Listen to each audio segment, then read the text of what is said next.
To my YouTube channel. जैसा कि आप लोगों को आज पता है कि मैं टेंस के बारे में बताने वाला हूं, इसलिए आप लोग अगर अभी तक हमारे चैनल को सब्सक्राइब नहीं किया है तो सब्सक्राइब कर लीजिए तथा वीडियो पसंद आए तो लाइक शेयर कमेंट जरूर कीजिए। जैसा कि मैं बताने वाला हूँ कि टेंस के सभी पार्ट के बारे में मैं बताऊंगा। एक एक दिन में सारे पार्ट को लेकर मैं बता दिया करूंगा, यानी आप लोग हमारे यूट्यूब चैनल से जुड़ जाइए ताकि आपको पूरे टेंस के बारे में जानकारी प्राप्त हो सके। तो जैसे अब हमें पहले ये जानना है कि टेंस कितने प्रकार के होते हैं। टेंस कितने प्रकार के होते हैं? तो टेंस हमारा 3 प्रकार का होता है। कौन कौन होता है? Present tense, past tense, future tense. Present tense मतलब होता है वर्तमान काल, पास्ट टेंस मतलब भूतकाल, फ्यूचर टेंस मतलब भविष्य काल। अब ध्यान देना है, जैसे आप अब प्रेजेंट टेंस का पार्ट लिख रहे हैं कि प्रेजेंट टेंस कितने प्रकार के होते हैं। तो प्रेजेंट टेंस 4 प्रकार के होते हैं, जैसे present indefinite tense, present continuous tense, present perfect tense और प्रेजेंट परफेक्ट कंटीन्यूअस टेंस। यानी अब आप लोगों को ध्यान देना है कि जब आप प्रेजेंट टेंस की बात कर रहे हैं तो आगे प्रेजेंट होगा, जब पास्ट टेंस का बात करें तो पास्ट टेंस होगा और फ्यूचर टेंस की बात करें तो फ्यूचर टेंस होगा। यानी आगे आपको केवल पीछे का सब वही रहेगा सभी टेंसों में, और केवल आगे का चेंज हो जाएगा। यानी 4 इसमें है, 4 इसमें होंगे, 4 इसमें, यानी कितने टेंस हो जाएंगे? 12 टेंस हो जाएंगे। कितने टेंस हो जाएंगे? 12। यानी आप लोगों को अब ध्यान देना है, जैसे मैंने पहला टेंस आज से शुरू कर दिया है, प्रेजेंट इंडेफिनिट टेंस। इसी प्रकार मैं 12 टेंस के बारे में आप लोगों को बताता रहूंगा, इसलिए हमारे यूट्यूब चैनल को सब्सक्राइब कर लीजिए तथा पसंद आए तो वीडियो को लाइक शेयर कमेंट जरूर कीजिए। जैसा कि अब इसका पहचान पहले हम लोगों को जानना है। तो इसका पहचान होता है जिस वाक्य के अंत में क्रिया मतलब वर्ब के अंत में ता है, ती है, ते है आदि शब्द आते हैं, उसे हम किस प्रकार का वाक्य कहेंगे? प्रेजेंट इंडेफिनिट टेंस का वाक्य कहेंगे। और अगर आप हमारे यूट्यूब चैनल से जुड़ रहे हैं तो आपको मैथ का, साइंस का, इंग्लिश का, यानी मैं ऑल टोटल सारे सब्जेक्ट को पढ़ाता हूं। यानी आप लोग अगर हमारे यूट्यूब चैनल से जुड़ेंगे तो आपको बहुत ज़्यादा बेनिफिट मिलेगा। सारे सब्जेक्ट में पढ़ाता हूं, यानी मैथ भी पढ़ाता हूं, साइंस भी पढ़ाता हूं, सब चीज़ पढ़ाता हूं, तो इसलिए हमारे यूट्यूब चैनल से जुड़ जाइए। अब आ जाता है इसको अनुवाद करने के नियम क्या है। तो जैसे आप लोगों को अनुवाद करने के नियम के अंतर्गत पहला नंबर ये अफर्मेटिव के बारे में बता रहे हैं। जैसे एक वचन कर्ता के साथ, एक वचन यानी सिंगुलर सब्जेक्ट, जैसे ही, सी, इट या किसी का नाम हो, तो इनके साथ में यम्बी फर्स्ट फॉर्म में केवल अफर्मेटिव सेंटेंस में यस या ईएस जोड़ देते हैं, यानी वर्ब की पहली अवस्था में यस या ईएस जोड़ देते हैं। लेकिन फिर उसके बाद में अगर बहुवचन करता हो यानी बहुवचन सब्जेक्ट हो तो यानी इसमें यम्बी फर्स्ट फॉर्म में यस या ईएस नहीं जोड़ते हैं। ये क्लियर हो गया। अब आता है निगेटिव और इंट्रोगेटिव में। तो सिंगुलर सब्जेक्ट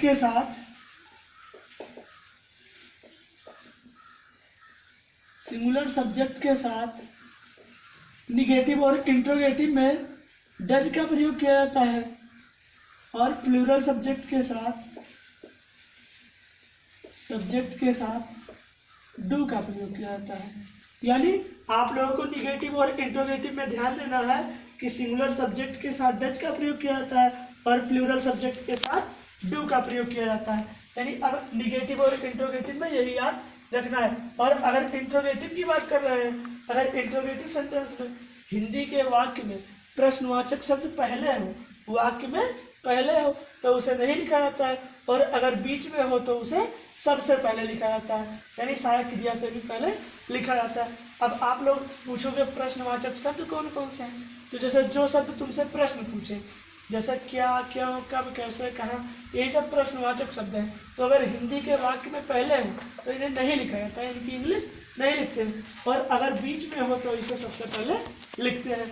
अब जैसा कि हम लोगों को पता है, अब इसका हमने अफर्मेटिव का स्ट्रक्चर लिखा है, subject plus MB first form plus yes या ईएस प्लस ऑब्जेक्ट। यानी अगर वर्ब सब्जेक्ट अगर आपका सिंगुलर है तो वर्ब में यस या ईएस जोड़ देते हैं, और अगर सब्जेक्ट प्लूरल है तो यस या ईएस नहीं जोड़ते हैं।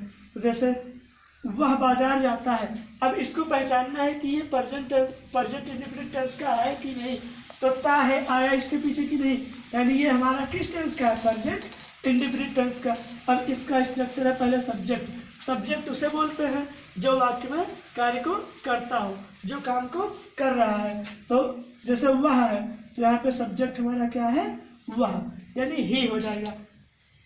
अब उसके बाद में वर्ब बोल रहा है। वर्ब पहचानने का तरीका आप लोगों को बता रहा हूँ। जिन शब्दों के पीछे ना नी ने लग जाए वही सारे शब्द क्या है, वर्ब है।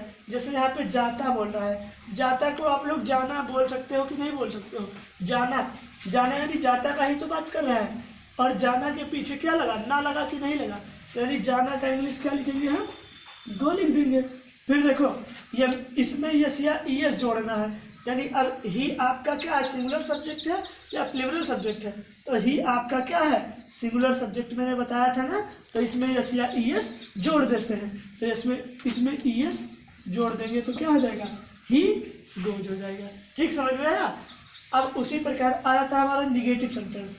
अब निगेटिव सेंटेंस में आप लोगों को बताया है कि सिंगुलर सब्जेक्ट के साथ डज का प्रयोग करेंगे और प्लूरल सब्जेक्ट के साथ डू का प्रयोग करेंगे। तो जैसे वह मैच नहीं खेलता है, अब यानी निगेटिव को पहचानने का तरीका जिसमें नहीं लग जाए वो निगेटिव है। जैसे तो यहाँ पे सब्जेक्ट हमारा वह है तो ही हो जाएगा। ही हमारा सिंगुलर सब्जेक्ट है, तो सिंगुलर सब्जेक्ट के साथ निगेटिव और इंट्रोगेटिव में क्या लगाएंगे, डज लगाएंगे। क्या लगाएंगे, डज।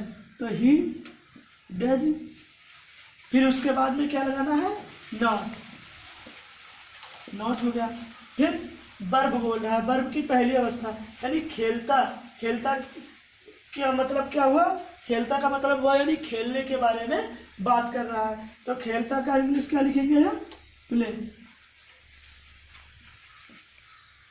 प्ले हो गया। फिर ऑब्जेक्ट पूछ रहा है, अब तुम क्या खेल रहे हो, वही तुम्हारा ऑब्जेक्ट हो जाएगा। यानी वह क्या खेल रहा है, मैच खेल रहा है। क्या खेल रहा है, मैच, तो क्या हो जाएगा, यही ऑब्जेक्ट हो जाएगा।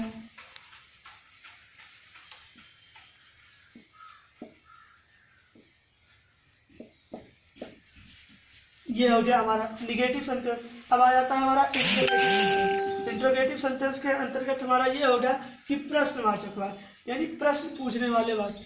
अब इसमें क्या, क्यों, कब, कैसे अगर शब्द आ जाए बीच में या पहले आ जाए तो समझ लीजिए आप लोग कि आप लोगों का वाक्य क्या है, प्रश्नवाचक वाक्य है। तो जैसे मैंने बताया था, क्या तुम पत्र लिखते हो, अब क्या पहले आ रहा है हिंदी के वाक्य में ना, तो इसे हम नहीं लिखेंगे। और अगर यही क्या, क्यों, कब बीच में आता तो इसे सबसे पहले लिखते हैं। तो यानी क्वेश्चन वर्ड हमें नहीं लिखना है।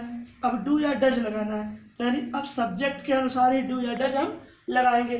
तो सब्जेक्ट तुम्हारा क्या है, कौन पत्र लिखता है, तुम, तो यानी तुम तुम्हारा सब्जेक्ट है, तो तुम प्लूरल सब्जेक्ट है, तो इसके साथ क्या लगाएंगे, डू, डू हो गया।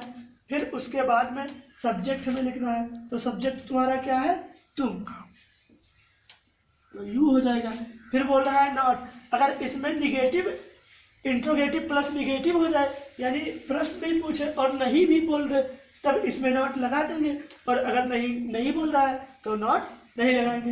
अब फिर वर्ब ढूंढना है, तो लिखते यानी लिखना का बात कर रहा है कि नहीं, यानी ये हमारा क्या हो जाएगा, वर्ब हो जाएगा। तो डू यू, फिर उसके बाद में राइट, फिर उसके बाद में ऑब्जेक्ट आप लोगों को लिखना है। तो ऑब्जेक्ट क्या है, तुम क्या लिख रहे हो, पत्र लिख रहे हो ना, तो पत्र तुम्हारा क्या हो जाएगा, ऑब्जेक्ट।